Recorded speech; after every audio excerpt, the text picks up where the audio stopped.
అస్సలాము అలైకుం వరహమతుల్లాహి వబర్కాతుహు. Hi hello welcome to my channel అండి. ఇప్పుడు మిర్చి బజ్జీ అయితే ఇంకా రెడీ అయిపోయిందండి. రెడీగా వేసి పెట్టాను ప్లేట్లో.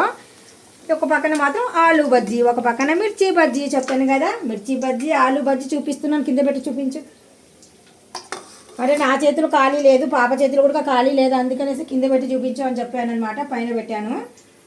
చూస్తున్నారు కదండి, వేడి వేడిగా మనం ఇంట్లోనే మంచి హెల్తీగా వండుకొని తినవచ్చు. ఉపవాసాలలో మాత్రం రోజు లేకుండా ఎప్పుడో ఒకసారి తినవచ్చు. ఒక సబ్స్క్రైబర్ అయితే నాకు చెప్పారు, ఆలు ఏవైనా సరే ఆయిల్ ఫుడ్స్ తినకూడదని చెప్పారు కదండి. మరి మీరు ఎందుకు ఆయిల్ ఫుడ్ చేసుకొని తిన్నారు అన్నారు. రోజు అయితే ఆయిల్ ఫుడ్ తినడం లేదండి. రోజు తింటే మంచిది కాదు. మీకైనా మాకైనా ఎవరికైనా కానీ సరే వీక్లీలో ఒకసారి 2 సార్లు పర్వాలేదు. ఓకేనా?